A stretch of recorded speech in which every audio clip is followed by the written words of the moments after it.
Mantan Menkominfo yang kini menjabat sebagai Menteri Koperasi, Budi Aris Setiadi, membantah isu tentang keterlibatannya dalam judi daring di Kementerian Komunikasi dan Informatika semasa ia menjabat sebagai menteri di situ. Budi menyebut fitnah dan framing itu sengaja ditujukan kepadanya. Hal itu disampaikan Budi Ari usai diperiksa penyidik Bareskrim Polri Kamis 19 Desember 2024. Apa saja poin pemeriksaannya?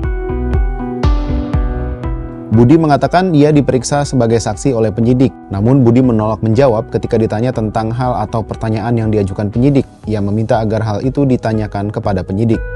Di Reskrim Sus Polda Metro Jaya, Kombes Ade Safri Simanjuntak menyebut Budi Ari diperiksa terkait dugaan korupsi.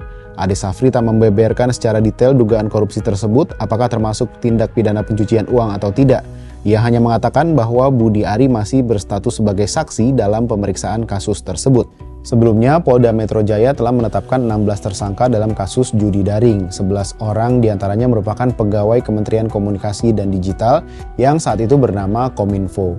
Kasus ini mendapat sorotan karena para tersangka yang sebagian pegawai Komdigi berusaha memblokir laman judi online agar tidak bisa diakses oleh masyarakat di Indonesia. Alih-alih menutup, mereka justru menjaga bahkan meminta bayaran dari pemilik situs.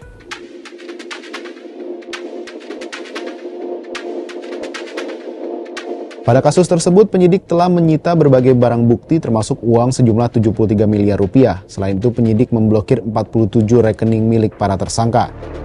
Kasus ini terkuak ketika jajaran Polda Metro Jaya mengungkap praktik judi online dalam situs bernama Sultan Menang. Dari pengembangan ditemukan dugaan keterlibatan pegawai Kementerian Komdigi. Mereka diduga membantu sejumlah pengelola situs judi daring agar tidak diblokir. Sementara praktik tersebut dilakukan semasa Budi Aris Setiadi menjabat sebagai Menteri Komunikasi dan Informatika. Nah, usai pemeriksaan, Budi mengatakan kehadirannya di Bareskrim Polri dalam rangka memberantas judi online yang kian marak di Indonesia.